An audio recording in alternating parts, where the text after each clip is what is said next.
Well, hello there and welcome back to another episode of the All Around Growth Podcast. My name is Rob Kaiser and I am your host. Today we've got daffodils, March garden tips, stargazing, horoscopes, and more. This is a show that provides insight and tools to build a life and homestead of our dreams. This is episode number 296 of the show, and it is Wednesday, March 2nd, 2022. A lot of this content, almost all of it today, comes from the Old Farmer's Almanac. I'll link to that in the show notes, where you can learn who was born and what happened today on this day in history and all sorts of things. It's 17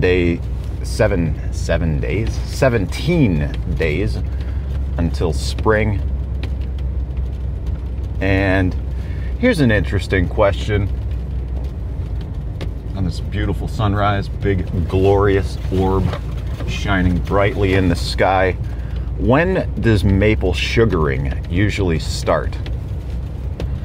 All right, before I dive into that, I would like to share with you that here in some parts of Ohio, it has already started. How do I know this? Do I tap trees myself? No.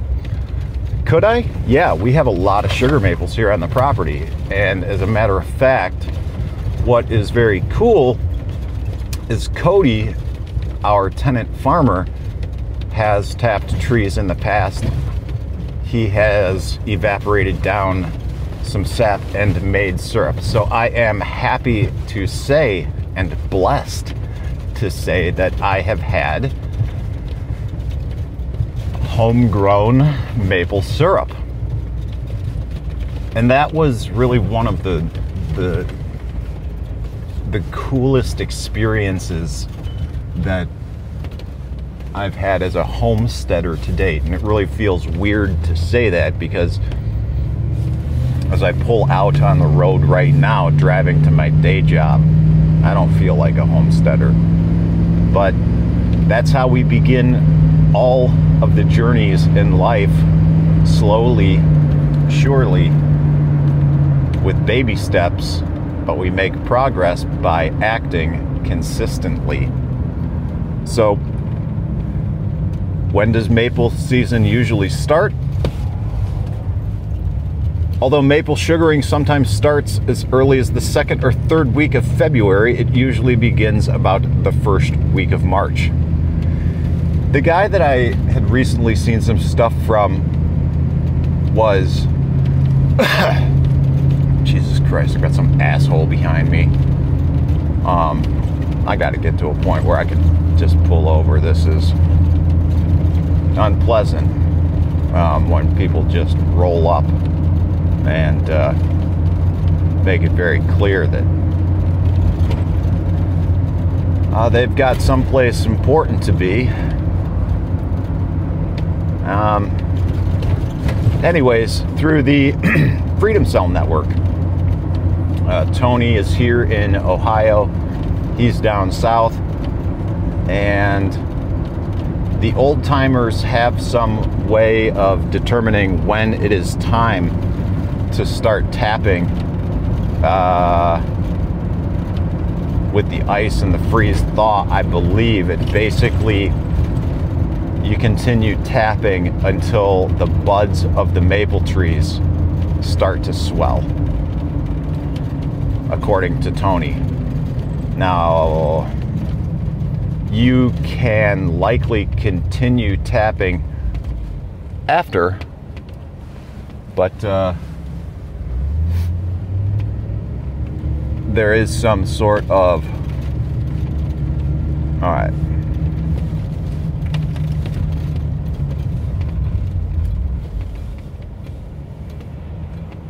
Pull over, be nice. So, guys, if you're driving and someone is tailgating you or just driving like a jerk, don't brake check them. It may be illegal in your state. And am I just an illegal, law-abiding Nancy? No. But accidents happen. I was cited just a few months ago for an at-fault accident. Long story. No one was hurt, luckily. No impact of cars even took place. The whole thing was weird. I'm not even sure why the cops were called, but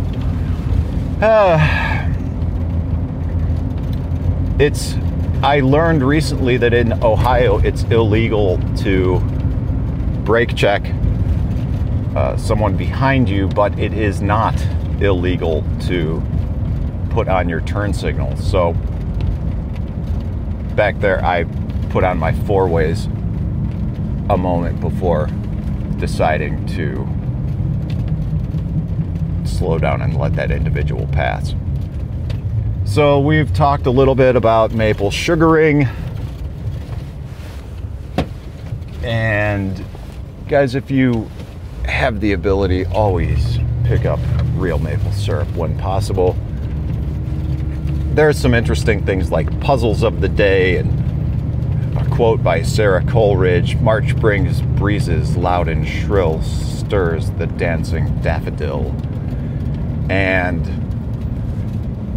there's more information about daffodils there on almanac.com. Again, linked to in the show notes. We learned that in gardens and woodland areas, daffodils are readying themselves for their early spring appearance. So it's no surprise that the daffodil is linked to those born in March.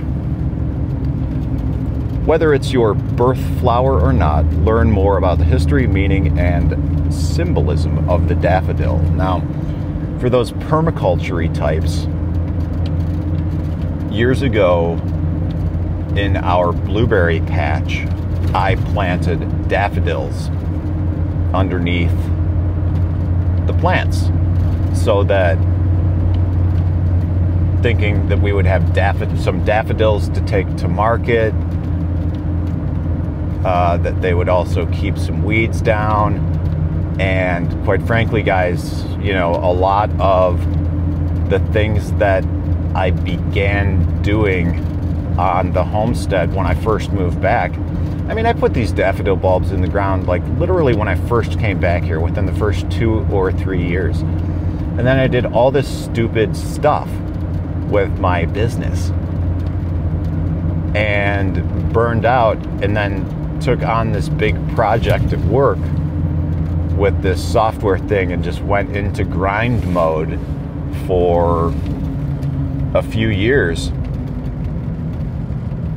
all while grinding to get out of debt via the steps outlined in Financial Peace University.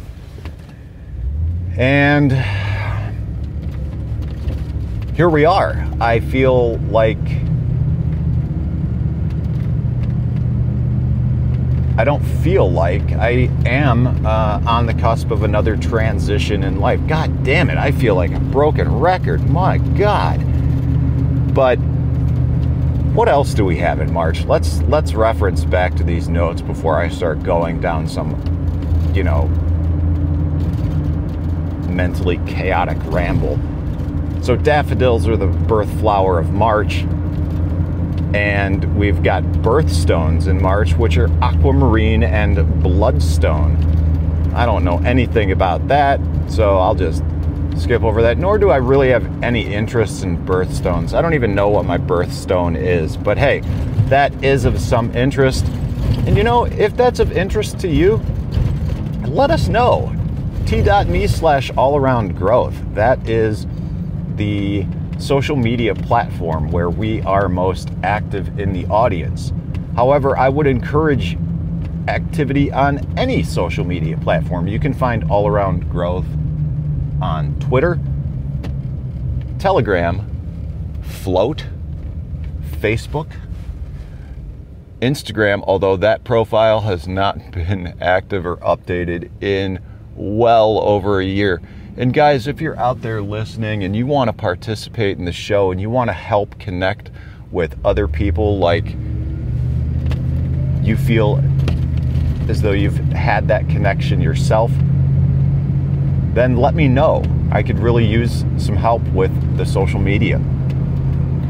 There's some cool links in this email as well to become a better gardener.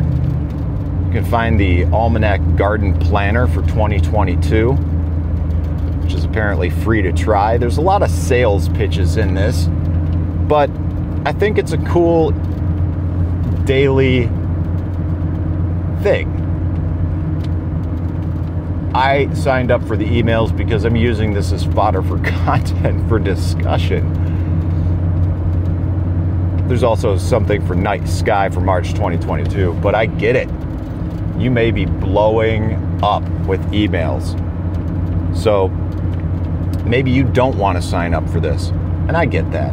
So what you can do is just tune in for periodic updates from the Old Farmer's Almanac. And every once in a while, as I try to figure this out, I think I will select one of these topics to expand more on, or just riff on each one piecemeal. I don't know, we'll see. We can read more today about the night sky for March 2022. We were talking yesterday in the group chat, actually, about being an early bird, wake times, and how productive we are throughout the day. And we can read that for the night sky of March 2022, we read, are you an early bird? In March 2022, all the planet action is in the morning before sunrise. For the night owls, let the moon guide you for some famous bright stars. This month also brings full worm moon as the vernal equinox brings forth spring. I don't know much about the moon and lunar cycles. That is of interest to me. I believe there's a lot to be said for natural rhythms and natural cycles. And you can learn more by reading about this more. And I might actually link to that specifically today in the show notes as well. There is also a link to the Flower Gardener's Handbook by the Farmer's Almanac. And they write, we love to share our passion for plants and gardening at the Old Farmer's Almanac. So we created the Flower Gardener's Handbook. The book contains in-depth profiles of 32 popular flower solutions for preparing pots and plants, or pots and plots, plant maintenance, and so much more. And I don't want to dismiss anything that the Old Farmer's Almanac is saying, but I would also encourage you to check out permies.com. Give a little shout out to my permaculture people, and also a reminder to myself to revisit Permies throughout the days and just stay in touch with that which makes my heart sing. And that is permaculture, guys. So you can read more about your monthly horoscope, and you can read more about everything that I talked about, and then some. Links to so much more in the show notes at the Old Farmer's Almanac, which you can find at almanac.com. And speaking of the show notes, go there to find links to all the social media and the things that interested me the most, because hey, this is my show and I can do what I want. Although I do love engaging with you and the community that is being built. So like I said before, come check it out, t.me/allaroundgrowth. I definitely look forward to connecting with you there. And as I was going through some old notes, I'd like to give a shout out to Chad. Chad's not very active in the chat. Chad's active in a lot of other shit. I mean, we all have a lot of things going on. But one of the suggestions that he made all the way back in September, almost 5 months ago, was to have a weekly Zoom call. And I am going to really look at that and revisit that, because I think that would be a great way to connect with people. And Brian Norton from the audience is doing some cool streaming as well. and I will link to his YouTube channel in the show notes also. Tune in to his live streaming. It's very interactive. He's a cool guy. He's got a lot of cool projects going on. Foodforestfarms.com is where you can learn more about what he's got going on. I'll link to that in the show notes, his channel. And guys, come connect with us. We've got a lot of cool people doing a lot of cool things. And if you're cool and you want to hang out with other cool people, join us. T.me/allaroundgrowth. All right, guys, we'll see you later.